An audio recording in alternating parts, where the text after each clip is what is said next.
Okay, I think we are live. Hopefully we see people joining in a few minutes. And I think for sure this should be working. So while people are joining in, I just wanted to say hi. Thank you everyone that continues to watch these Tango roundtables. They're really a pleasure to have. Oh, great. Yes, people are here. Yay.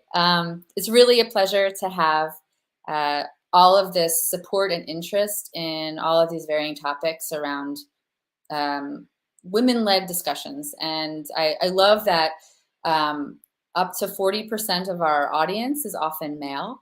And it shows that we're not in an echo chamber and talking about things that only we care about. It's really a great pleasure when the opposite sex also takes an interest in what we care about too. So that really bodes well for affecting change, bringing compassion to the Tango community, and really understanding Tango from a holistic perspective.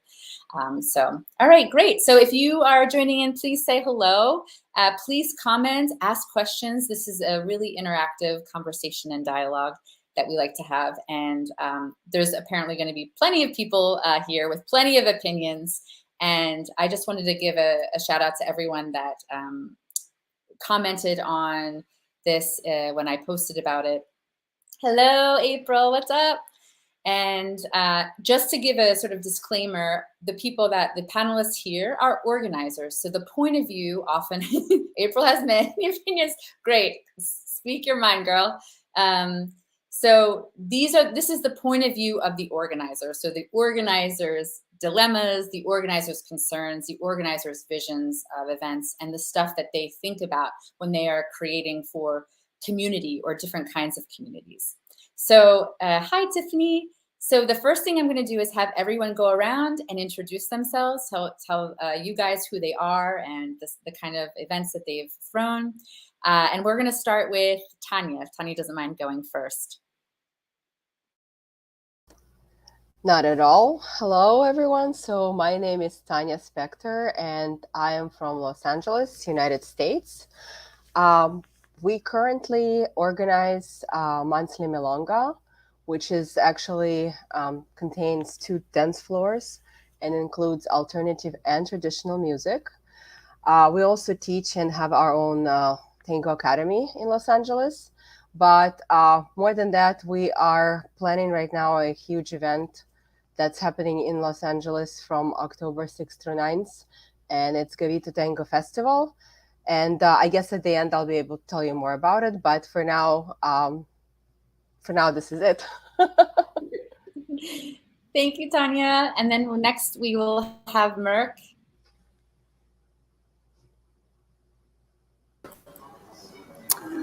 Okay, can you hear me well?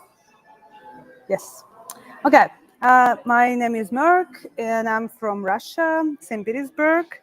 I used to organize queer tango festivals and marathon in the past, but currently I'm not an organizer, but I've got experience in that, and I'm quite interested in the subject. So that is it, I guess. Awesome. Thank you so much, Merck. Next we'll have Yulia. Hello, everyone. My name is Julia Shiptsova. I currently share my time between Washington, D.C. and Italy, Washington, D.C., U.S., obviously. But my play field is and has always been the U.S. tango scene. And I've been organizing for years, right until before COVID, a large annual event called Tango Element. Also, we had a smaller version of it called Charm City Tango Marathon, both in Baltimore, Maryland. Baltimore has a nickname of being a charm city, so that's where the name came from. And also, I've been bringing a number of well-known Argentine pro couples. I've been working with Chicho and Juana, Javier Rodriguez and Moira Castellano, Los Totis, I mean, you name it, a lot of master couples, bringing them to different cities in the US, a lot of times in New York, Ariadna and Fernando as well. I mean, a list of people. So I've started organizing in 2007 and have a lot of years of experience doing it. You certainly do, and I think you're probably out of all the panelists the one that does not teach as well. So you really have this particular organizer role, which is interesting too. I don't consider myself a professional dancer. I'm a social dancer, and I don't teach. But organizing is definitely my passion. I love it. Yeah. Yes, you can tell. You really create really high quality events. I've been happy to participate in. And then finally, we have Agnieszka. Hi guys. So my name is Agnieszka and I'm addicted from tango from 10 years right now. I'm organizing a variety, very different types of tango events, and I'm also a teacher. So I'm based in Krakow, in Poland, and starting from little things, we are doing a weekly milonga El Infierno in our place, a monthly milonga, which is milonga krakowska. We do tango camps, like big ones, and I'm one of 4 organizers of Krakow Tango Festival. It's a big event. This year we had 500 people. And I'm also an organizer of Krakow Secreto Marathon, which is exclusive event twice a year. So I hope I will have different experiences. So with my experiences based on things that I did, I will have interesting point of view for listeners. Thank you. Indeed. Yeah, indeed. Thank you so much. I'd like to sort of kick it off. So for the audience, first of all, thank you everyone that says hello. Again, please add your comments or questions because we really want as much audience participation and input as possible. And one of the really interesting things that all of you pretty much echoed as organizers was this desire to understand, like, before you organize anything, that you have a vision of what you want to create. And there's a lot of different reasons to create different types of events. Some of it is very practical, like what can this building hold, or what's available, or what's the logistics like. And some of it is like more artistic vision, which is like, what do I want to bring out of town people in? Do I want to create an intimate event? Do I want to create this kind of like big place, like where this big organized event with high caliber maestros and this and that, and really having this vision dictates who might be drawn to it and who might want to go versus feeling less drawn to it. Agnieszka, you had mentioned that I think first yesterday, and I would love if you can kind of speak a little bit about that, and I'll have everyone else kind of jump in as well if they want to add something. So would you mind starting and kicking that off? Yeah, let's start. We're doing the festival. I think it was the 4th edition. Of course, 2 years.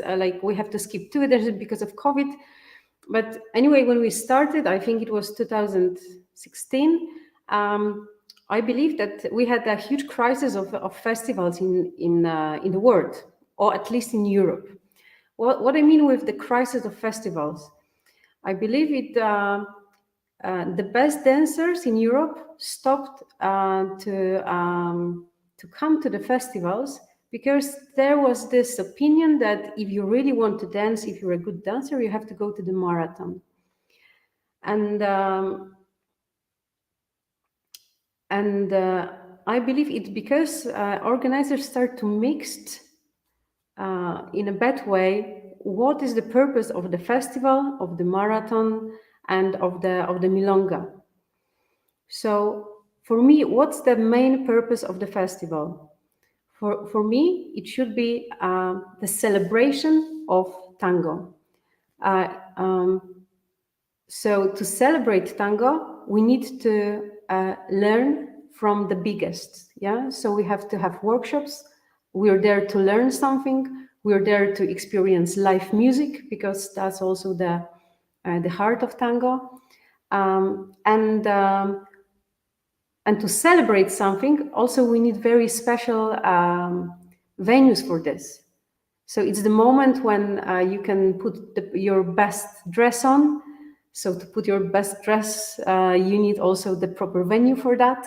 So it has to be posh, it has to be elegant. For me, that's the festival.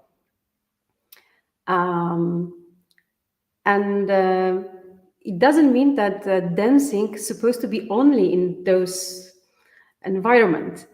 If you like to dance, but with if you want to dance and it doesn't have to be very posh, it can be the marathon then. So the marathon is supposed to be a smaller version of it. It's simply to bring together people from all over the world that want to dance together and give them the best environment to dance. So that's why in the marathon, absolutely the best, the most important is the good dance floor, like a venue big enough to hold the amount of people that we are inviting, so it cannot be too packed also, and also place for them to rest, to chill. And of course we have weekly, monthly milongas, which is a place to bring together the local community. It's the place where everybody in the city should feel, let's say that everybody in the city should feel comfortable with. Or if it's a really big city, we should have enough small specified milongas that it doesn't matter if you are 16 or 66, you should have a milonga that you go there and feel comfortable and feel happy that you will find there your friends. So I hope that it's clear. Yeah. I think that there's it's helpful to sort of talk about community in different ways too, because there's also there's the larger tango community, there's the local tango community, there's the regional tango community, and there are varying needs. And then there's like the different levels inside of these varying communities and different ages or different ways of attacking tango. And all of those differentiators really create events to fill a need, right? I think these events come out not from the sky, but they come out because there's some need that wasn't being met, right? Festivals for a lot of people felt like they were too big. And what if we just created an event where there was no performances and no this or no that, and we just created this weekend where everyone just dances? So like that no distractions, let's say. Say that again. Like I said, like no distractions. Yeah. So you go there and dance with no distractions. But when I attend my first tango festival, I was dancing from 4 months maybe, and I really believe that I stayed in tango because of this festival. You know, when you dance 4 months, usually you go only to your classes, and maybe you started to go to the local milongas. But from the moment when I saw how tango can be international, how elegant, like how big it is, I thought I want to stay with those people. I want to become one of them. So that's why also festivals are important. But You're bringing up something interesting, and we can definitely come back to you. I'd love for other people to kind of weigh into if anyone. The three of you feel like you want to speak more about this, but you just mentioned something, that the aspirational quality of seeing like you're a young dancer and you're like, I want that. I want to dance like that. I want that. For a lot of other people, it can be like, oh, I'm not enough. I'm not this. I'm not that. I don't have access. I remember feeling a little bit of both of those when I first started dancing and I was very young, where I saw groups of people that looked like they were better dancers and knew each other, and they were young, and it looked like they were just kind of involved with each other. And I felt both like a longing to have that break in and this desire to like say, well, okay, I just need to get better to kind of access that.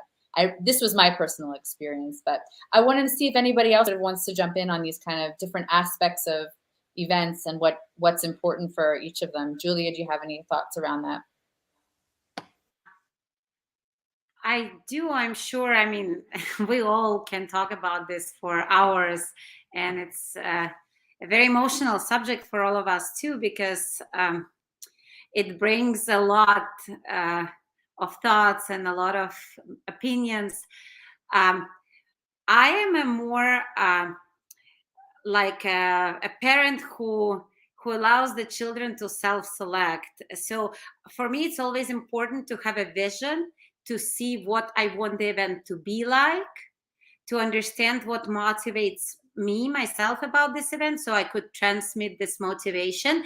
And then hopefully it all comes to reality. And what I think is going to happen is really going to happen in the room when the event is happening.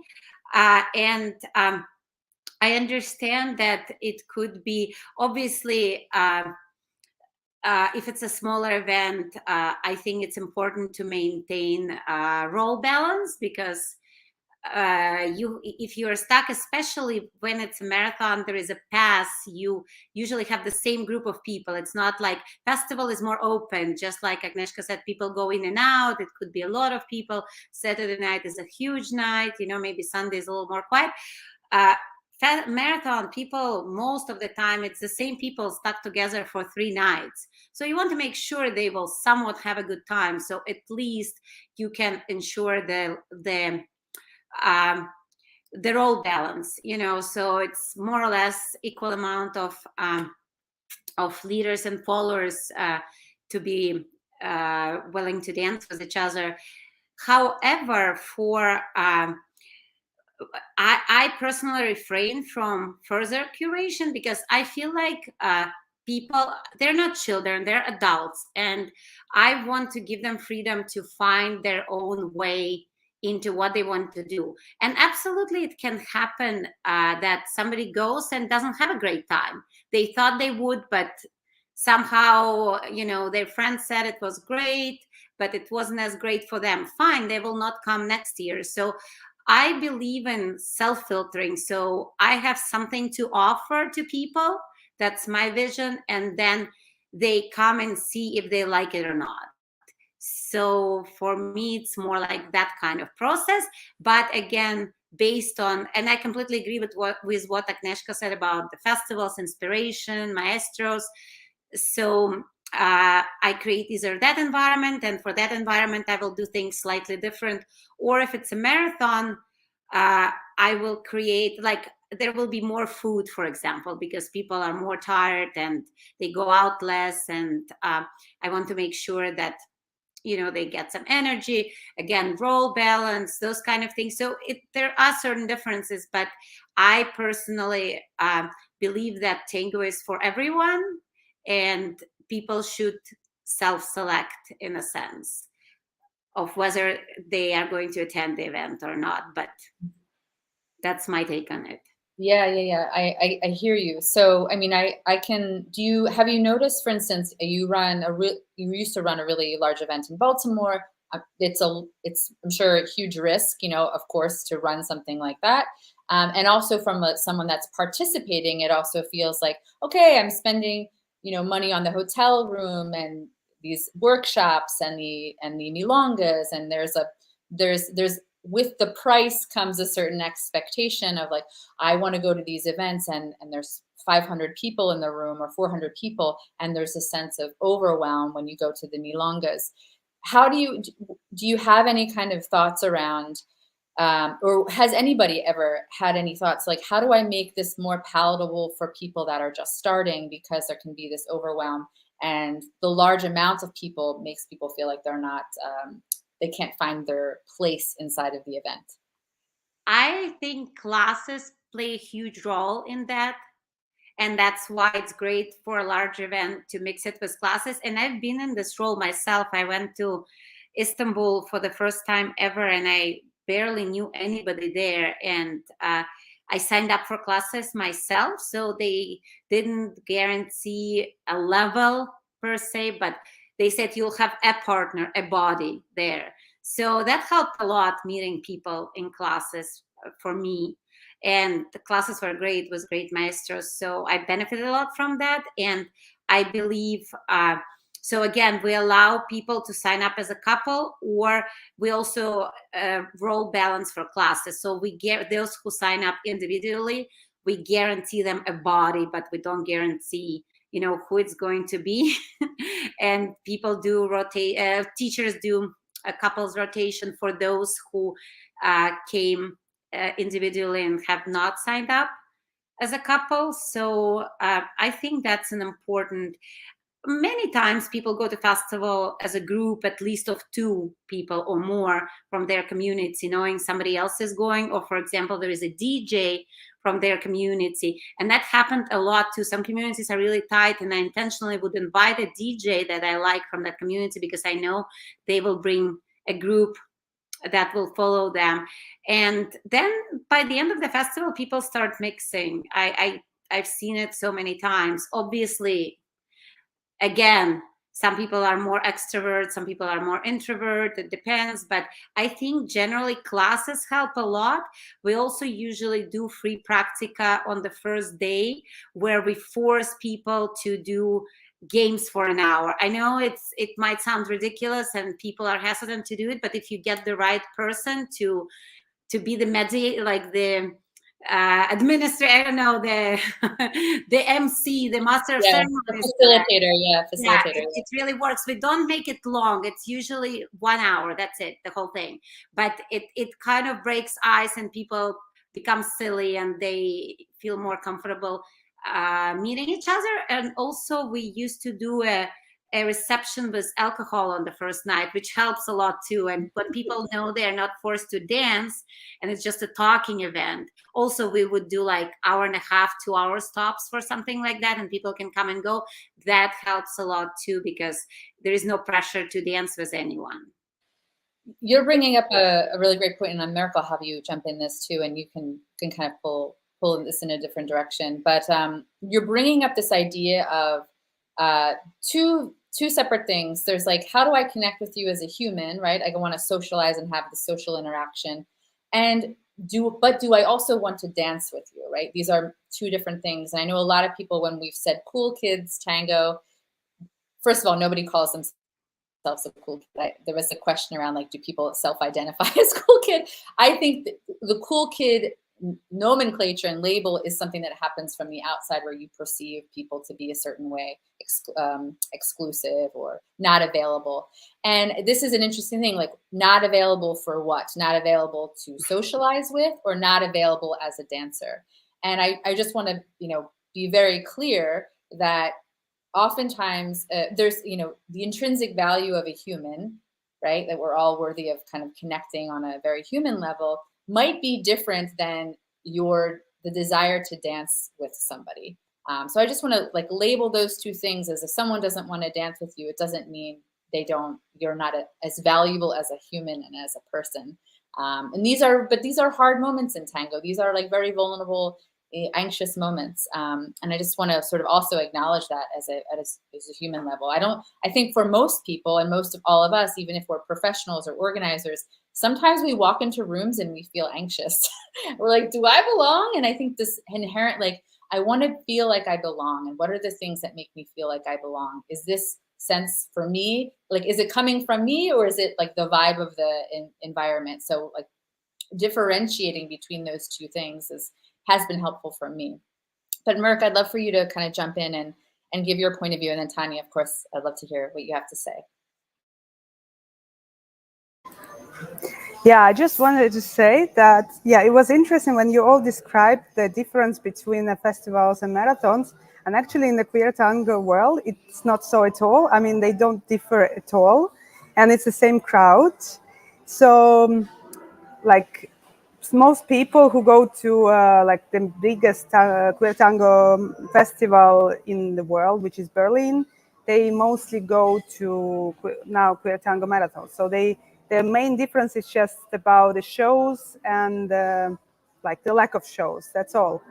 But it's the same crowd, and I mean, there is like, it's just the words that they use in the names. But also about inclusivity, I was thinking, yeah, and when we talked before, yeah, I said that, well, it's a question, but still there is this idea that queer tango events are more friendly, and it's kind of true. When I first went to a big event, it was a queer tango festival, and kind of, it felt like everybody danced with everybody. And even, well, because people, even like good cool kids, local cool kids who go there, they feel like more relaxed. And I mean, I personally danced with some, like when I was a kind of beginner, I danced with some people I could never dance at any other milongas, but because they were supporting the organizers of these queer tango events, yeah, it was possible. So it's a kind of this like strong feeling of community, and people who organize it and teachers and their friends, they wanna, if they come, yeah, they are very supportive. And when I organized with my friends in St. Petersburg, we had this queer tango festivals for 3 years, I guess. And some local people came, and there were some foreigners who also came, and they all mixed, and it felt like really, really, really good. So it was not a very festive festival, yeah, and not very fancy, but with a very warm atmosphere. And so that's what. Then when I organized the marathon later, uh, there was a point that I wanted people to dance more, but the problem is that the community is not so big.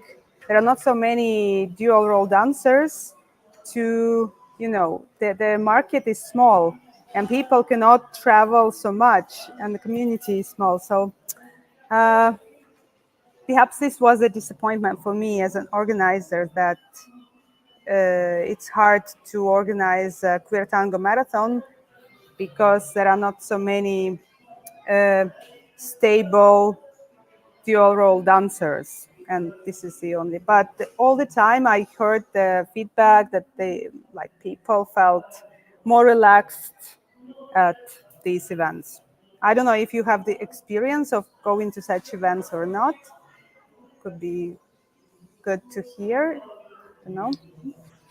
Yeah, I haven't had many, I don't haven't had many experiences, but I'm curious, Merck, also, yesterday you talked about that sometimes that this idea of community may feel like it might be inhibiting you from dancing at maybe certain levels that you want. Maybe speak more to that, because that's an interesting kind of flip side of like focusing on the community, but also having the desire to get the high level dances that you want because of your experience and your level. And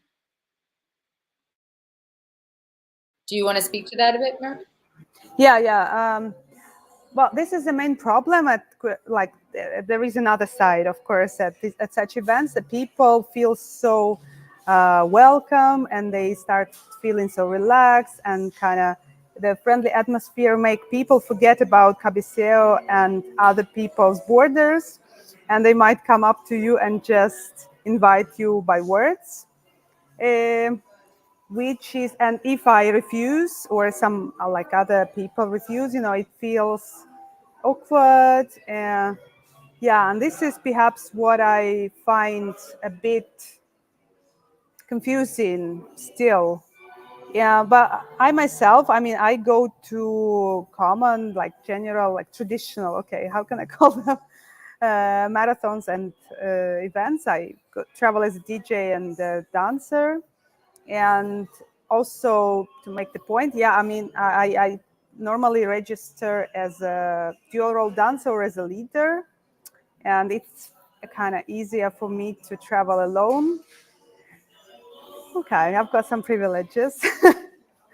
And that is why, I mean, and it's also for people who start dancing really good, I mean, dual role dancers, it's also a privilege for them to travel to events with good level, where they don't have to like support the community and be, so I mean, if I have a balance, it's okay. I mean, I can be quite social from time to time. Yeah, you bring up a great point. Like our desires. If you're a tango teacher, you have some focus on community and community building, but then you also want to have a focus on your own individual tango needs, which would be less responsibility or community, which is typically why we would travel to dance, so that we don't feel like we're held responsible for caretaking inside of the community, and we go to places where we perceive the level is going to be high, so we can stretch our own dance needs. This is why a lot of us come and dance tango, is to keep growing our dance in a technical skill way and musicality and connection. And sometimes that feels more difficult. I'm going to put you on mute, Mark. So yeah, so I really, that is another kind of conundrum, which is the need to feel like you can keep growing as a dancer doesn't always match the connection of the social needs of like the local communities.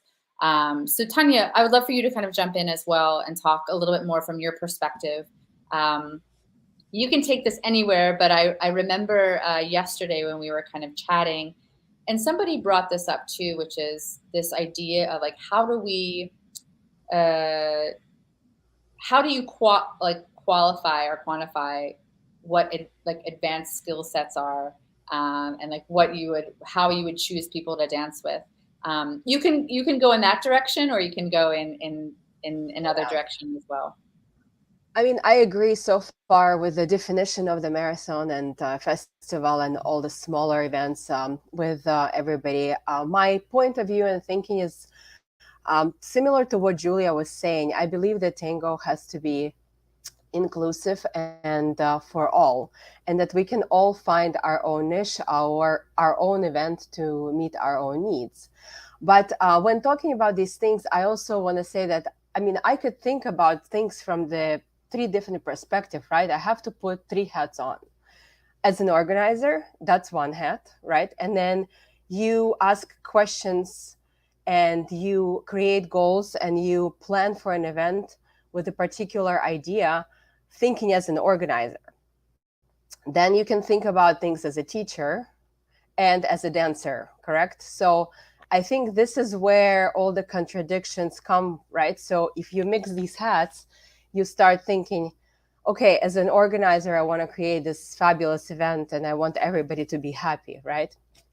As a dancer, you think, okay, I want to go and dance and I want to enjoy my own dances and I want to dance with specific people, specific level. And as a teacher, you want to say, okay, I want to use this event to bring up a level of the community, of country, or whatever it is that you're trying to do. So I think it's very important to keep clearly the hats that you're putting on when you're actually planning for an event. And for me, yeah, I feel like festivals, larger festivals, because I know the definitions are different, but a festival where there's more people, there's the accessibility to high quality classes, dancing practicas, and you just can go and socialize. I think that kind of event is more likely to cover a larger group of dancers, a larger group of quality dancers levels. And on a smaller scale, I always try to, because when we create events, oftentimes, you know, we reach out to other organizers and saying, hey, this is what I'm doing, or other teachers saying, this is what we are providing for the tango community.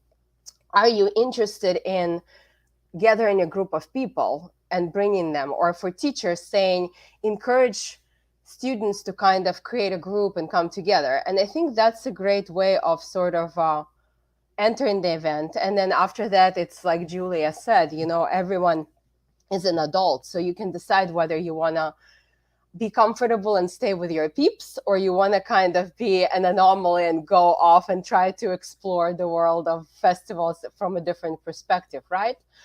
I mean, and also another thing is that I kind of, it's hard for me to accept the idea that if I'm coming to an event and saying hello to somebody, there's a notion that I'm coming to talk to you because I want to get a dance from you. right? Because this is what we get. This is what we get always taught. Oh, small talk, but then I have to ask this person to dance, right? So in a smaller environment, we often tell our students to go in and don't put your shoes on. Go mingle. Go say hi to friends. Go say hi to people you want to talk to. And then when you're ready to dance, put your shoes on and stay in one spot so people know where you are, right? That works for a smaller event like a milonga or a smaller practica. But for the festival, of course, it's completely different animal, and I still don't have the answer to that. So if anybody does, please share that. In terms of the level of dancing, I think it's I think Agnieszka probably would be the better person to sort of comment on that, since she has experience with events that were created for a specific level of dancing. But I feel that we should be able to sort of find dances at our own level. And if we don't get to dance, how are we going to get better, right? So that's why I am more for a festival or larger events where you can kind of include a larger group of dancers than for an exclusive event. But that's just my personal opinion, sort of. Yeah, go ahead. Before you go, Agnieszka, I want to just read some of these comments because they're really great. And Shireen says, as a gay woman lead, I'm very comfortable in our community, but she's hesitant when she goes out of town. How does one overcome that bias? That's a great question. Recent queer festival in Paris felt very inclusive and warm. Could you please offer some examples, successful ways to enhance inclusion at local milongas? I'm just going to read some of these, and if any of you feel you want to answer some of these, please feel free. And then Bat, I love you, Bat. You're so great. I feel that the way space is defined in the venue plays a part in how the participants will feel. Sure, yes, space matters. Yeah, so yeah, you're right. I mean, the logistics often matter in these as well. Nigel, yeah, ask around the local queer Tango community. Let's see, there was one more. By Cool Kids Marathon, do you mean those by invitation only events or those billed as advanced dancers only? How do people self-identify as high-level dancer? In many cases, it's the people you know in order to get into these events too. The exclusivity attracts certain people and repels others. Agnieszka, I don't know if this might be a good time to sort of talk about all of these sort of events that you have, but in particular, these sort of high caliber events with more advanced dancers, and the complexity of having to maybe turn someone away, the complexities of trying to really make sure if whoever gets invited will feel comfortable. I would love for you to chat more about that, or if any of these sort of questions suit you. We have so many topics. I'm happy that people are curious about so many things. It means that you will make more and more discussions, Christina. We will not stop with this one. But I would like to say that I would like to, because this might link many different things that we said before. Our tool that we have as an organizers, I said we because it's me, Timoteusz, and the other partners that we work with on our events. We decided that the registration is a very, very powerful tool to give people the quality that they are asking for. So what I mean, like with the registration, we can, first of all, we can say how many people will attend the festival or the marathon. As a participant, I was so many times disappointed of coming to the event that is overcrowded or not balanced enough, that because of this, I decided that I prefer to spend more time as an organizer. I want to put this effort to do the registration, but give people the guarantee of how many space in the dance floor they're going to have. Of course, it's always gambling because the festival is a very complex thing. If you have workshops, afternoon, night milonga, and so on, you never can say how many people will really come to the dance floor. Yeah, buying a ticket doesn't mean that they will come. So we call it. So we very often we overbooked milongas, and then finally, actually, maybe the 70% of people who bought the ticket come. You're like an airline. Exactly. But this is something quite emotional for me and important to show that registration is never against participants. It's absolutely the other way around. It's a huge effort, and only to give people the guarantee that they are paying for, like they pay for equality, for nice environment for dancing. And now, with the registration, we can and we do the selection. And I think it's a kind of taboo that almost always organizers do the selection, but not everybody admit it. What I mean is that if they write you an email that you're on the waiting list, it can mean it can mean that that there's no enough space, but it might also mean that they're waiting for better dancers than you, and it's awful. Or they are not sure. I don't know. Do you really fit, or are you really going to have a good time? And being the one to decide, is the stranger, is the person that I don't know, and that just register, being empowered to say yes or no, is awful. Like, I think nobody like it, but it's a tool to make even better marathons, festivals that we had before. So that so now coming to because we started to do the registration in the festival, which was not very popular back then. In one moment, I felt that I stuck as an organizer, as a teacher, in a moment that I'm organizing a lot and I don't have fun at all during my events. Of course, I feel very satisfied as an organizer. I feel that I'm satisfied and happy because of the job that I did. But as a dancer, I absolutely cannot have fun because it's impossible being an organizer and a dancer. But then I thought, what if I would make an event where I will invite people like me?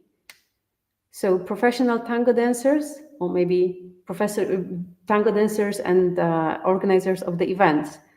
Like, I thought that, so I decided that the tango market is so big that probably bringing together like 150 people who are like me, it's possible.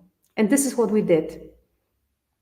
So from the very beginning, we thought that because me and Timoteusz are tango teachers, we have many students in Europe because we also do workshops international.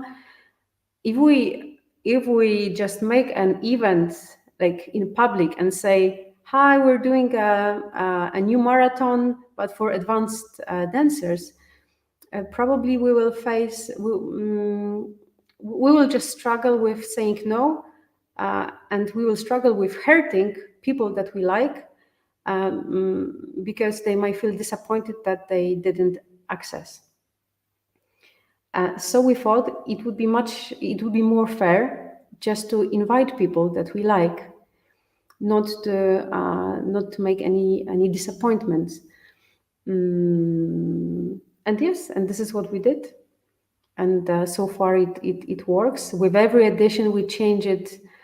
we change our strategy to make a selection or promotion without the promotion, because that's also the thing that the Secreto, Krakow Secreto Marathon is not like, we don't have a public website, we don't have a public Facebook group.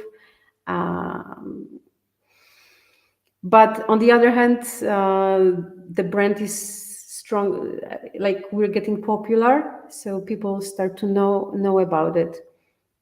I'm still looking for tools to keep the quality without hurting anybody, because I really have friends, like I have people that I love in all, like in different age, people who dance in a different level, and the worst thing would be to make somebody feel uncomfortable. But on the other hand, me as a teacher, as an organizer, I'm fighting for my tango. I want to feel like twice a year that I love dancing, that I just experienced something that make me fly, and that's it. Yeah, I know it's really complex, because the challenge is that even if you have this invitation only event, somehow people do hear about it, or there's kind of whispers of something, and then this desire to join the event or hear about it or find an invite becomes really important for people. And every year, more and more high level dancers kind of keep growing, and there's only a certain amount of events that are happening now. There's more events to support more of these dancers, but it's a struggle. But I really honor what you're saying, because there's these desires as teachers and as organizers to not have that role for a moment and do something for your pleasure, right? There's this desire to say, like, I'd really love to be in a room with dancers at my level so I can stretch my dance. And someone saying, like, why did they start dancing tango? To meet new people. I didn't start dancing. For me, I didn't start dancing to meet new people. I wanted to like become a dancer and dance. So for me, it wasn't a social thing. I was like, no, I'm here to dance. Like, I'm here to learn this dance.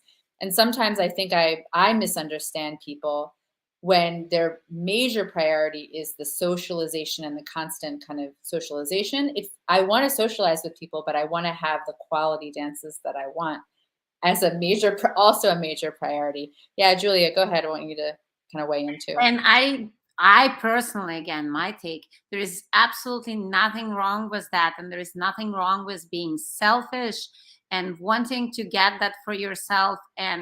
But like Tanya said, there are different hats. So when I'm wearing organizer's hat, it's work.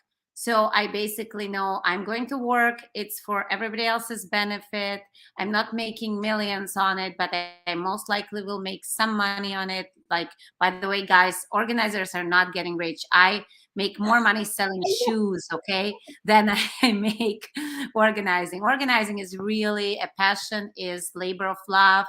The amount of hours that goes into it is just incredible. And I know many. And it's a massive risk too. It's a massive risk. Yeah, it's a massive risk. We have to put a lot of visas with people not. I mean, it's a massive risk. It's so funny when I hear people talk about how tango teachers are like raking it in. I was like, I don't know anybody like that. Yeah, there is so much money that we have to put forward before we even open the door. I mean, to buy all these tickets, to pay for the visas, to book the venue. I mean, I'm sorry, I'm getting distracted. But what my point was, that in the role of an organizer, I do not put my personal priorities into the mix.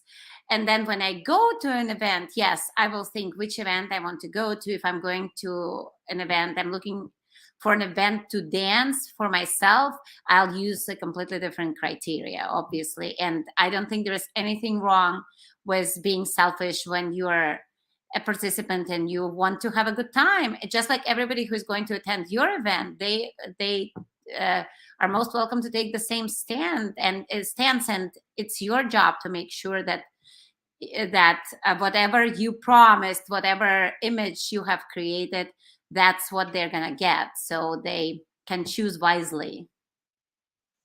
Yeah, thank you.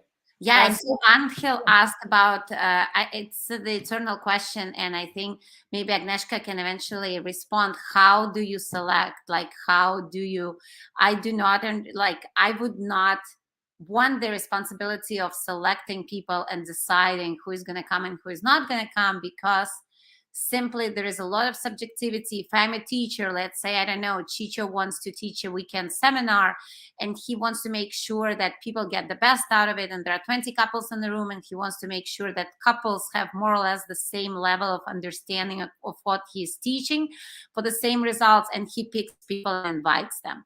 Yes, but other than that, I have no idea. Again, if somebody else wants to talk about it, I have no idea how it's to me it's completely out of line, to be honest, to be I don't know, Agnieszka, if you're still on. I don't see your video, but I'm not sure if she's available. But I remember from yesterday, one of the challenges from her, or the constant thing is just asking other people, hey, do you know this person? Like do you know them? Are they a cool person? Do you think they would fit in this event? It's rarely her saying, are they a good dancer? It's like, are they a good fit, which encompasses a lot of different criteria, because there are people even at like high level events where you don't want to curate this exclusivity in these moments. You don't want to have these people that don't intermingle. You want to have this energy that feels inclusive. And if one person or two people or three people do that, it really ruins the vibe of an event that you're really trying to. Those smaller events are curated around like saying, go to these events and enjoy dancing with everyone. Like we've curated this so much that we feel like you could go and ask anyone and have a really nice tanda. Go ahead, Tanya, and then Merk. Yeah, and interesting. I wish Agnieszka was still here, because the interesting part is that as a teacher, I'm sure she has access, and her students are all at different levels. So as a teacher, people in the community, I'm sure, know that she's organizing these exclusive events for high top level dancers, right? So as a teacher, how do you explain the students that, oh, I'm sorry, but unfortunately, I can't invite you to my private event? Or even those who support her through community events, right? There's making that decision, oh, well, I come to every milonga that you host, but how come I wasn't invited, right? So, I mean, it's extremely difficult. And so I don't know, it would, if anybody had answers, I'm sure we wouldn't have that problem. But this is exactly why I think, for me, refraining from this kind of organizational events, I think I'm not brave enough to do that. Merk, do you want to jump in, and then we'll have maybe Agnieszka. Yeah, I just quickly say that I heard that one exclusive event, there were two organizers who were a man and a woman. So they just invited people they personally danced with, and they traveled a lot. So it's like, which is a good point here, yeah, because it's not just, it's about all dancers, leaders and followers. And then even if they heard of some people who were a good level, I heard that it was a problem. But if they didn't know them personally, they never invited them. So it was like that. For example, this was a way to choose. Yeah, and I guess a lot of people may feel discomfort on level, and then how, if they are not a well-known dancer, how do they kind of break into these scenes? How do they get known? It's hard. I don't have an answer. I'm not going to touch that. So, but yeah. So, does anyone else want to sort of jump in and talk a little bit more? Okay, Agnieszka, yeah, and then. Sorry for this technical problem, and in such a moment, yeah, isn't it? So what I understood, the question is, how do we do the selection? First of all, I know that it's never going to be fair. I mean, like in 100%, but we do our best to make it as fair as possible. So it's very different to do the selection on the first edition, and it's much easier to do the selection on the fourth edition now. So so what we do is, first of all, we're checking is the person is a Tango professional. Yeah, it is a Tango professional, or let's say, like, first of all, me, my partner, and a couple of ambassadors, let's say, people that we know that they are well known in Europe as great dancers. We ask them to invite people that they would love to dance with. I mean, like, I really ask them, please invite only your absolutely favorite followers and leaders, people that you always dance with on the international events. So that's the first level.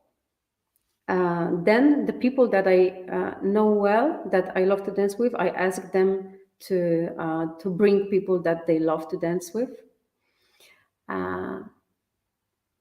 What if we don't know the person? Of course, I'm going through Facebook. I do it, and it's awkward, and it feels bad. But it helps me when I see that somebody is a Tango professional, and that's the first thing. Second thing, which is helpful, is which Tango events those people participate, because I know organizers in Poland or other organizers in Europe who are very strict in terms of level, so it helps. But it doesn't mean that it works always. There are some people who are known because they are known, and I know beautiful, fantastic, super popular followers who don't really have their own access and balance, but somehow, I don't know, but somehow they are everywhere. So this is what we did with the very first editions.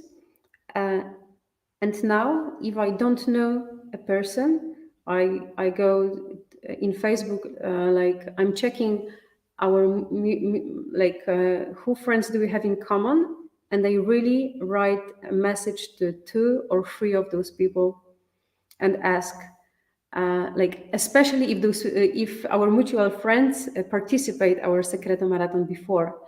And what is my question? My question is, do you think that this person will enjoy the party? Or how would you describe the level in terms of the previous party that we had? Is this person would be like in the like a medium dancer, or like one of the weakest dancer, or like one of the best dancers? So it means that I based my rate on others' opinions, and those people who come to our parties every time, and they really like to keep the quality of the event, they really do their best to give me the honest answer. I know that they give me honest answer because it's very often that they say, I love the guy. I could spend the whole night chatting with him in a bar, but he's not really a leader that fits your event. Like, he's not creative enough, or like, he has a super nice embrace, but after the second tango, I feel bored. And that's it. I know that with tools I have, so Facebook and recommendations, probably I'm unfair. But with time, I believe that if the network, of people that participate my events would be big enough, we will attract more and more people who fit. One more thing. Of course, like, our party is known and for keeping the high quality of dance, but I have to be honest that there's also another criteria, which is the age, and it wasn't our purpose from the very beginning. But with time, if I saw that most of dancers are about 30 or 40, and when I see that there is a couple of great dancers who are over 60 want to participate, I have a thought that they might not enjoy the party, because we experienced it before, that those people like stay on the side feeling like they not really belong to the place. So what I do, like I try to be very gentle, and I write a private message and I say like, I just want to let you know that most of people who participate in the marathon are very young, and I want you to be sure that you will feel comfortable with the crowd. And so far, people react very nicely. They said like, "Thank you for saying." It's true that probably I would feel strange in a crowd that are twice younger than me, and I would be the only old guy. That's my experience so far. We're doing our best. It's really, I mean, I really love your honesty on trying to manage everyone's expectations. It's really hard. It feels like an almost impossible, it is an impossible ask, and the title was How Do You Make Everyone Happy? It's an impossible ask, but you can bring a lot of genuine care and thought and decision making to make sure the majority of people feel like when they're at an event that they actually belong at the event.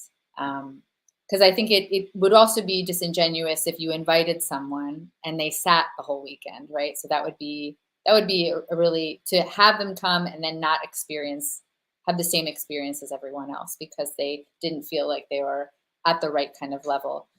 So it's I even believe that it's cruel. Yeah, if you give an access to somebody that you know that they will not feel comfortable with the crowd. Like, people invest a lot of money and time. They come and you have the list in front of you, and you know well that this lady or this guy will have a really hard time to go to the dance floor. So if we have registration, why not to select? Why not to say, I have other super cool tango events that you might participate with and really enjoy it. Come to Krakow in a different time of the year, not now. right.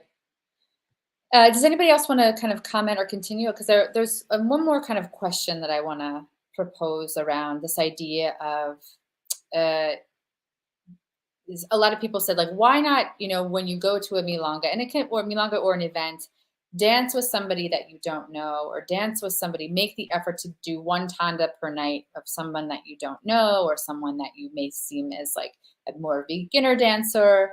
And I'm curious how all of you guys respond to that as maybe as dancers, less as organizers. How do you respond to that as a dancer?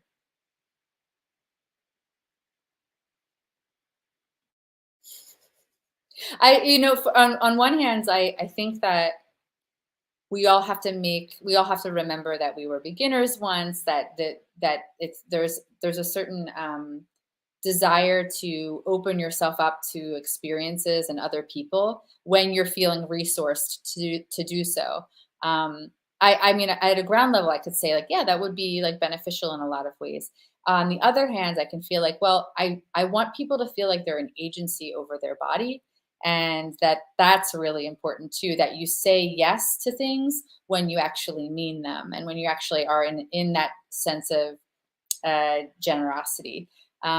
Because I think sometimes there's this idea that like I've gone to events and people would maybe ask me like, why aren't you dancing? Why aren't you dancing? And I may not feel up for dancing with people, and I wouldn't want to be disingenuous and accept dances when I didn't feel like I was a full yes. So I'm curious if other people have any kind of experiences with that. I want to be inclusive, but I also want to respect my body and respect my needs as well. Go ahead, Mer. Okay. Well, it depends on the energy I've got. I mean, I'm very curious as a dancer. I don't know. I think that all the other participants are more experienced than me. I just celebrated a 10-year anniversary, so it's just a kid, I know. But especially if I'm at the local milonga, I get so tired of local dancers, like, because they are all the same. And I'm really interested if some new people come, and it doesn't mean that they are super great of a very high level, but I'm just curious. And if I have enough energy, if I'm not after classes or whatever, yeah, I'm really, really keen on dancing with different people. And sometimes, and I also want to note that sometimes my idea of a level is a bit different from some people. I mean, some like visual good picture, because I'm quite into, I mean, I also dance contact improvisation, and I do some things in somatics. And so it's more about comfort for me, and maybe some contact I get. So and it's not always about these like fancy moves and things, and like, so I sometimes get pretty social, though I think that for local people, if you ask them, they think I'm not. So it's mostly about newcomers, and sometimes it's not about being hospitable. It's just, again, about my ego. I mean, like, I want new people, and like dances with new people, and I'm just curious. So that is it. Yeah, and that brings up the idea of perception. I think sometimes we may look at other people and be like, oh, they're never dancing with other people. That could be true, or it could be that they just have never danced with you. So you might create a story of how they are. And this perception of the whole point of sort of cool kids is really around a perception, I think. Even though I think some people really do embody that, they're very unapproachable. I just want to go on the other side and say there have been so many times when I felt that someone was not available to me socially or as a dancer. Like, I would go to an event and I'd see someone, and something in me, I was like, you know what, I'm just going to go up and talk to this person and create a casual, engagement. And so many times I've been surprised when I was clear about my energy of going up to them. It's not because I was like trying to get in with a dance, just being a very casual conversation. They would often be like, oh, I'm sorry, I'm shy, I don't know anyone, my English is not good, or blah, blah, blah. And granted, this is around not local events, but, bigger events. But it's surprising how often this sort of social anxiety and othering of ourselves, like, so many of us feel like we're on the outskirts. Like, I don't know a lot of people that would be like, yeah, I'm in the in crowd. I'm totally in the in crowd. Like, I don't feel that way. I feel like I'm always on the sort of outskirts of crowds. And it would be funny if someone perceived me as someone being in the in crowd, and because in no way do I feel that way about myself. These are just interesting things to kind of keep broadening this idea. Does anyone sort of want to comment a little bit more about that? Yeah, go ahead, Agni. It might be interesting for people who don't do tango professional, this point of view that if you think about it, every tango teacher or every tango organizer used to be a normal person. I mean, like a regular people, like a tanguero who go to the milonga because she loves to dance. Yeah. If you think about it, then what happens? Like we start doing classes, we start doing events, and we are all tired with the amount of people that surround us. We're tired of getting all the emotions from the students or from the participants of the tango events. So then the local milonga, this Wednesday, Thursday, Monday night, is the only moment when after work I go to the party and feel again like this girl 10 years ago who started to dance tango. And if I will start to feel obliged to dance with somebody because of something, I will lost my tango forever. So I think people should keep it in mind, so that it's not only about that when teachers dance with, let's say, other teachers, or like if they, for some reason, don't accept cabaseo from the student, it's not because of their ego, or it's not because they feel that they shouldn't mix with the crowd. It's because they want to feel dancing again. I can have 6 hours of classes a day and I don't feel like I'm dancing, because I'm not. I'm teaching, and I would just feel that I'm dancing. And I believe that with teaching, having this feeling of dance, the flow feeling, is even more harder, because for so many hours a day, I'm focused on technical things. I'm focused on mistakes. That for me, it's not easy to stop my brain, going on, and just to feel my body and just to enjoy. So with time, this enjoyment is, of course, it's sinusoidal, but yeah, sometimes I have really hard time just to feel joy. But the second part of it is that to feel joy, usually I dance with people that are interesting as dancer, or people that I really like. So if I embracing a partner that I just like as a person, very often I also have a good time. But it doesn't. So it might be that he's my student, or it might be that he's not like a very great dancer. But people like. But it doesn't mean that I'm doing a charity tanda, or like I'm dancing with student because it looks nice from outside. I again want to feel a joy because I am embracing a person that is close to me. Yeah, beautifully said. I think that nobody wants to feel obligated or obliged to do anything. It's really important. And Nigel says something, well, he has one part that is I appreciate is, are there more ways to open up to others? I've found that if someone gives me space to dance when I want, and find the moment that makes sense for me to dance with this person, that brings me a lot of peace for myself. And I mean, I really appreciate that. Like, when you're in teacher mode, and we're coming as teachers, or most of us are coming as teachers, if I'm in teacher mode, I need to fill my other cup, my cup of feeling dance in my body. And then you're right. So, these moments when I'm connecting with friends, if I really like them, that also fills my dancer cup as well. But oftentimes I need spaciousness in those moments as well. Does anybody want to respond to Nigel's comment, or like, what are more of the ways to open up to others? I respectfully disagree, Nigel, that the conversation is more stay in your lane. I think we're providing a different vantage point, because most of these people are organizers, and they also have their own personal dance as well. But I respect that you're bringing that to the table. So how do you guys feel? Are there more ways to open up to others inside? Yeah, go ahead, Julia.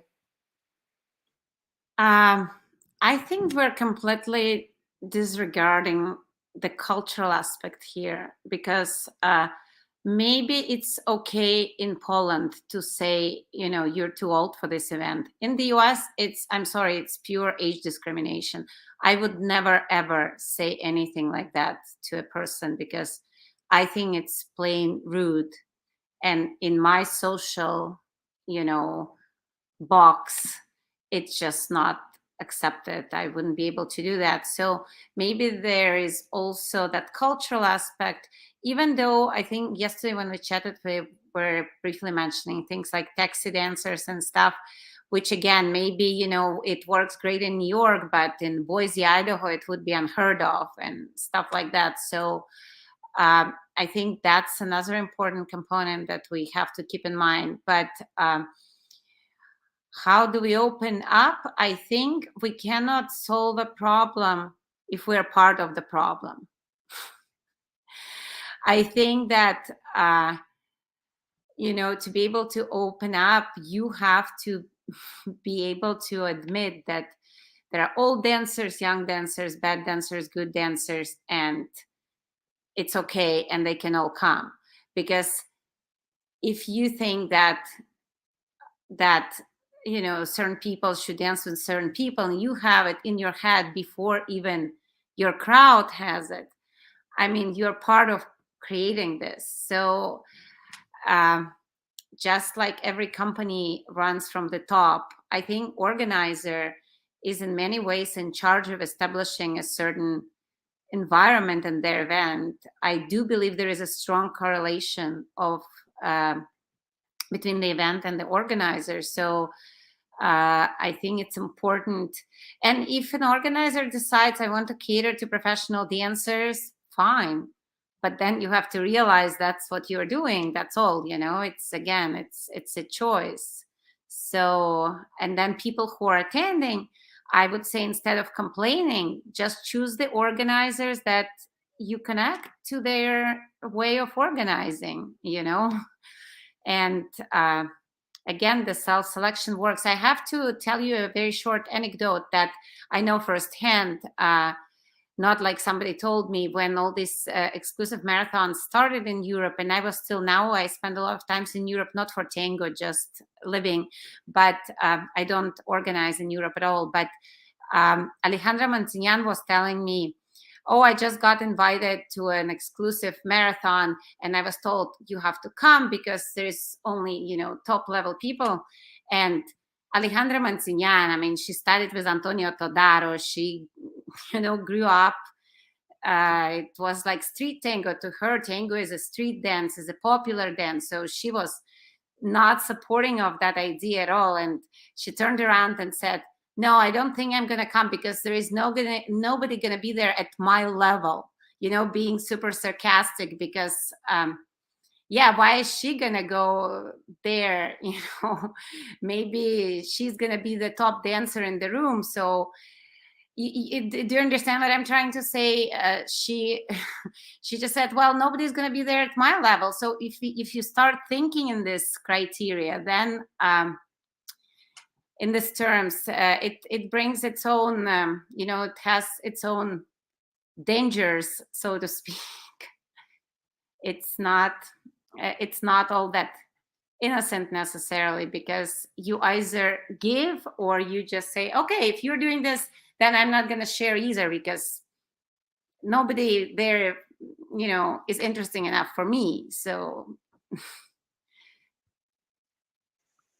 yeah, I can, it's, yeah, when you're go ahead Agni.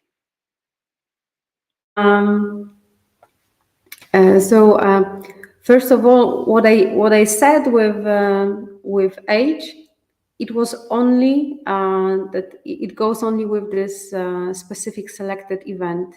So we organize, as I said, like really many types of milongas and festivals, and age is never a criteria. But because on the like 2 editions ago, because I saw actually leaders, guys, who were over 60, who didn't dance almost at all because girls didn't accept their cabaseo, and what I felt that I heard them, you know, like I feel that it was my responsibility to tell them that actually the crowd would be much younger than them. So I have nothing against the age. It's more than I experienced so many times that my students like cried after the night, after the milonga or a festival, not our events, like outside, and they said, I travel here hundreds of kilometers. Like I dress up, like I did my makeup, and I didn't dance one fucking tanda. And I feel old, I feel ugly, and I don't want to dance tango anymore. let them experience. I'm sorry to interrupt, but you are not the one to decide for them. I'm sorry. Let them go and have that experience and make their own choice. That's what exactly. So what I did, I tried to make a compromise. So I didn't ban those people. I wrote them a private message and say, you know, I wouldn't recommend you to come because I'm afraid that you won't have a good time. And it's very different from just say you're not in, because it would be absolutely rude and it would be aging. I agree, but of course it happened also. Like I wrote those messages to people that I know in person, and I thought twice or 10 times, how can I put those words together not to hurt them? How can I put it in a way that they will feel that I care, not the opposite. Like from what I saw, like in the tango events now, when I will get older, I would love somebody to tell me, you want, like, do what you want, but there is a risk that you will feel old, because being old is more like that you feel it. And I saw so many. Why am I saying this also? Because I saw the same people with a different tango crowd, with the crowd of people who are about 50, 60, who felt like, who really enjoyed their company. So it's very different. Like, I believe that it's very different to be surrounded with girls who are in age of your daughters and being surrounded with girls who are in your age. So you don't, yeah, that's it. Go ahead, Tanya. I was just talking about all this. It occurred to me, in reality, and we're talking about age, which is in US, of course, you would never create an event where it would be, set age, since it's illegal. And yes, whoever made a comment, you can get lawsuits for this. But in Europe, it's different. So my thought is that we are talking all about the younger crowd, but in reality, the younger crowd is not the one that's having problems when they go to big events. It's always those that are over, let's say, 50. So I don't hear anybody say, let's organize a high quality event for the top dancers that are over 50.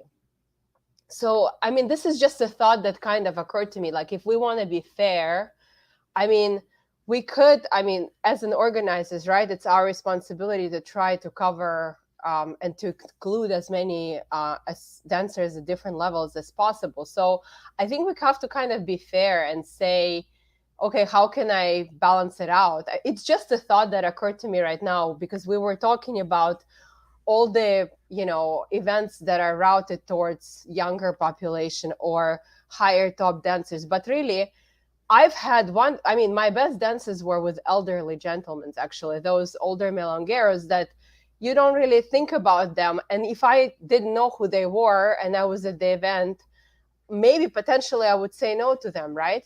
So, one thought as an organizers and teachers, maybe we shouldn't judge the book by its cover, right?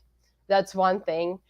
Something try to change, I guess the school of thought is to maybe try to help our students to open their mind about, look first, watch people dance, and forget that there's age, there's race, there's anything, gender, right? Because it doesn't matter. You want to dance for whatever it is that you're seeking from the dance. And it could be cardio tango, where you love doing moves and you're looking for a dancer who can make you move. It could be, I just want to embrace and feel cuddly and feel the musicality.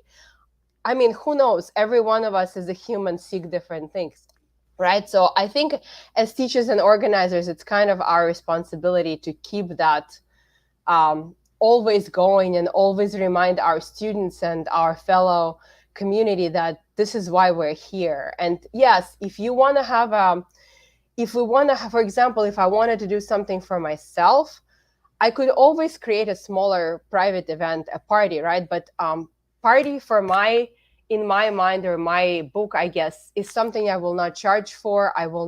It's not going to be a business plan. It's not going to be agenda. It's going to be a party that I create. I invite people that I like to dance. I will ask the people that I like to ask them to bring their friends. But as an organizer, I think that we have to think at a little bit of a larger scale. And it's just, again, my opinion, and you know, we all have our own little perks that we think about. Thank you, Tanya. And some people were talking about encuentros that now are perceived, or I've never been to one, so I don't know, but maybe they draw in an older crowd. But someone else had their hand up as a response to making the older crowd feel welcome. Go ahead, Agni. I think it's same in Poland, that we have encuentros where people are in a almost same age and they are usually over 50, 60, great dancers. Let's think about it in another way. Me, my friends, my students in very different age, when they want to go to the marathon or festival that they don't know, they ask their friends, what kind of people are going there? Like, who are going? So we all try to because going with friends. So that's the first thing. You want to go with friends, and you try to understand who this party is for.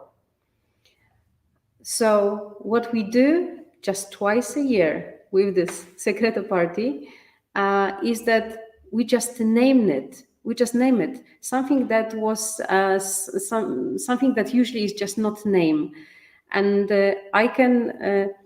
I know festivals, I know marathons that are very attracted to people who are in age, who are let's call it like over 50, and I know it also from my friends that participating this kind of event, if you are a girl who is 25, it's not that comfortable or easy because you look like you want to steal somebody's husband. So it's also good to know. Like let's like I think we also have to be aware that being a weirdo doesn't matter. Like if you are this or this age, like being different than the average is always hard.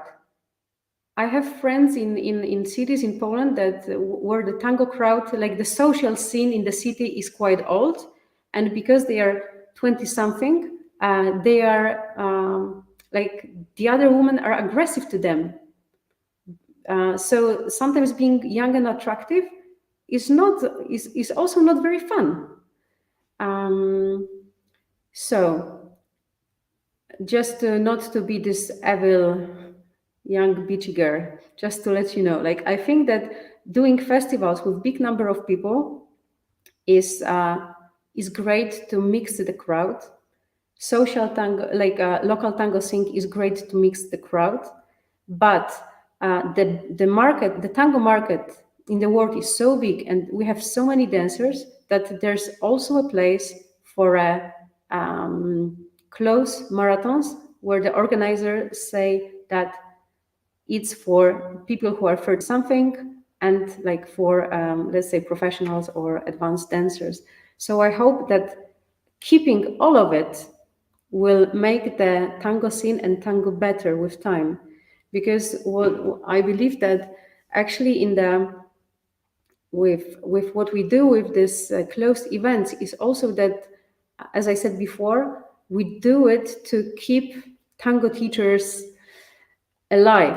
So instead of going to Buenos Aires once a year, they can have this feeling of dancing with their professional colleagues staying in Europe. So yeah, I believe that we need all those kinds of events. And also, Tanya, you said that why don't we have like exclusive events only for people who are, let's say, over 50? Give me 20 years and I will do an event for my colleagues who would be back then 50-something, and who knows, maybe I will ban all those young girls. You Who knows? you don't have to be that old to the event for the elderly crowd. So something to keep in mind. Yeah, true, of course, true. I think that, you know, we have students in a very different age.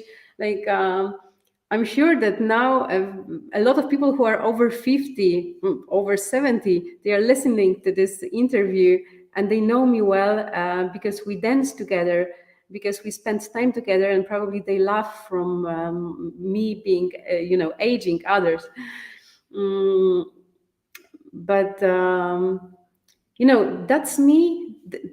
That's me and Timoteus. Like, we love to move the line. Like, we love to discover new things, and we know that it's unpopular to do those kind of marathons, but I believe that it will bring different, better quality, and will make the tango richer, the tango scene richer. Agreed. Thank you. I mean, I agree in some ways, so I'll leave it at that. I want to wrap this up because this has been a really good conversation and a complicated one. I think that depending on your vantage point as a local tango dancer, as somebody that's wanting to dance outside their local scene and trying to find ways where they can fit, as maybe a teacher who's looking to find other people at their level to dance with, as organizers who are trying to create events that match their desire to see how tango unfolds. This is a very nuanced, complicated topic, and I really appreciate, and I can really see when all of you speak about your own perspectives, I can say, yeah, I can understand that. That makes a lot of sense. That makes a lot of sense.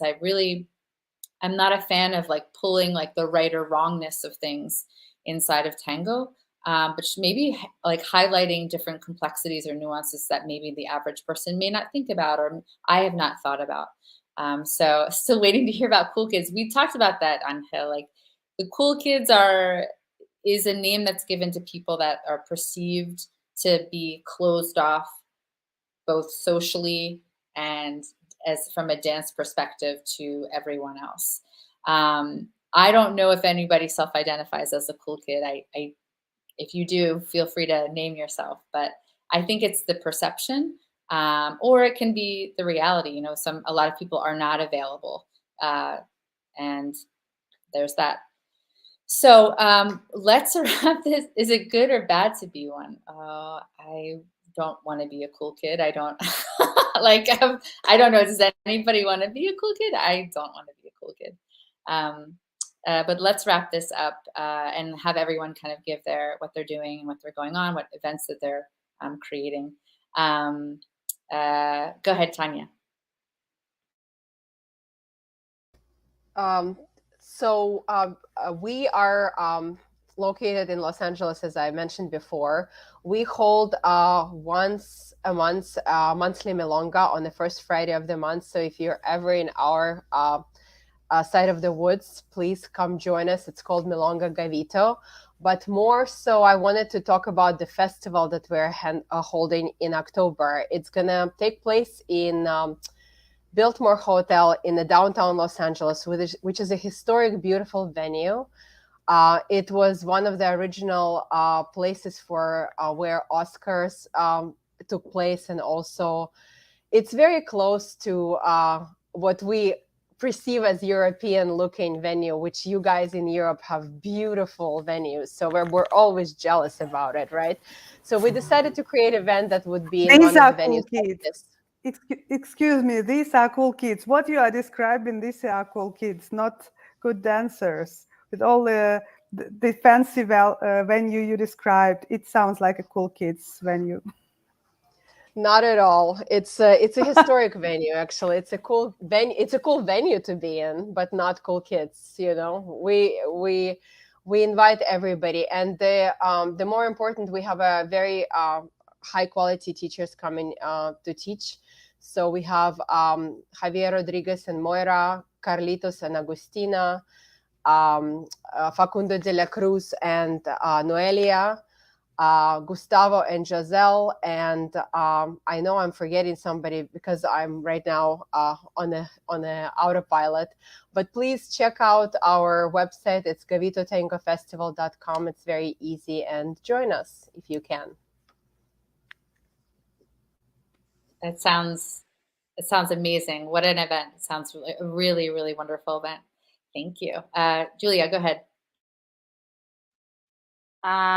I don't really have closing remarks. I really enjoyed, and as you can see by the amount of comments, a lot of people, feel passionate about it. Otherwise, they wouldn't have joined in. And I actually like very much what Agnieszka just said in her last comment when she said, we know it's not popular, but we do it because we believe in it. And I think that's the important part. Don't try to defend it, or like Christina just said, don't, it's not like it's good or bad, but if you believe in something, do it. And then if people, oh, look at the baby. And if people want to, follow you, they will. And that's wonderful. Just don't try to decide for other people, in my opinion, again, what they should or shouldn't do, where they should or shouldn't go. And again, I would like to reiterate, I think we organizers hold enormous responsibility for the format and the vibe and the energy of the event, and we cannot discount it. And it's a very important role for the rest of the dancers. I wanted to thank Christina, first of all, and everybody else.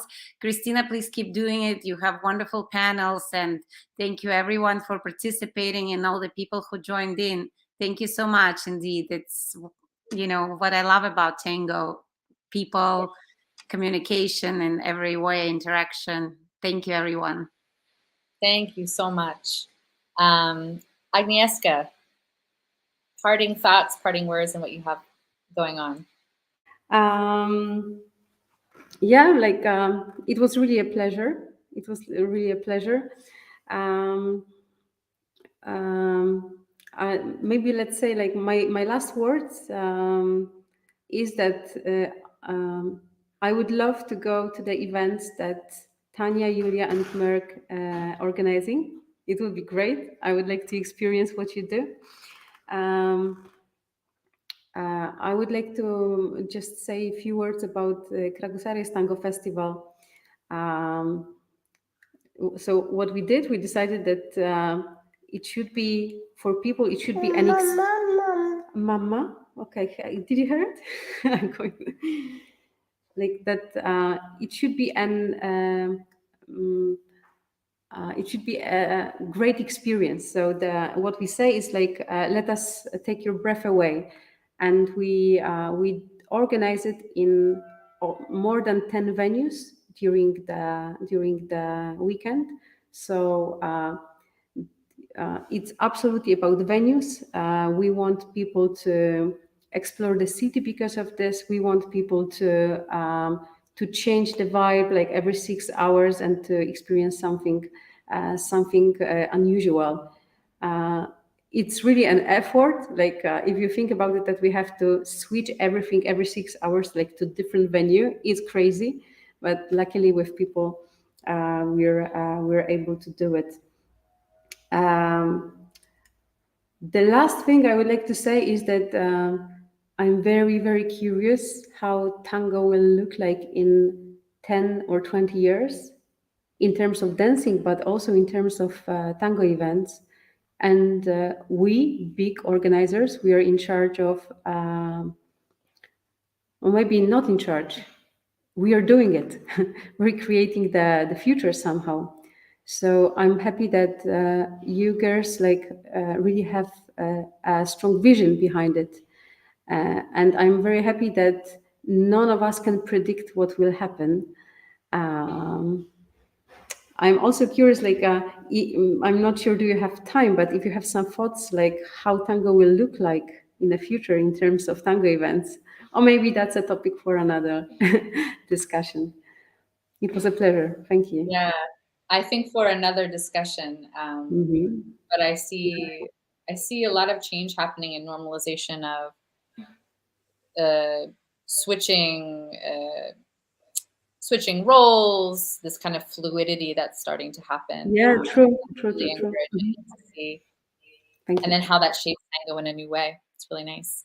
And on last but not least, Merck, would love to hear your parting thoughts. And no, I don't wanna say a lot, but yeah, this is how I see the future. That everyone will dance all roles, and it's not gonna be this gender or role balanced events. There will be just events, and that's it. So I believe that more people will be open to that, and it's gonna, yeah, it's gonna just make these events better, because this is what it's like. Yeah, and thank you, Christina, for inviting me. That this is a very, very hot topic, and yeah, I really enjoyed hearing you all. Yeah, thank you. Yeah, thank you. And thanks Thank so you much. so much for having us. Yeah, thank you. It was a pleasure. This was really a pleasure to do, and I'm thankful to everyone that participated in the comments before this event, during this event, and probably after this event. Please continue to comment even after. This will obviously stay. This will stay up. You'll be able to catch this later and share it. Please share with your communities if you want. And I just want to again thank you, Tanya, Julia, Agnieszka, and Mirk. And we will see you again soon, everyone, on another Tango Roundtable. Ciao.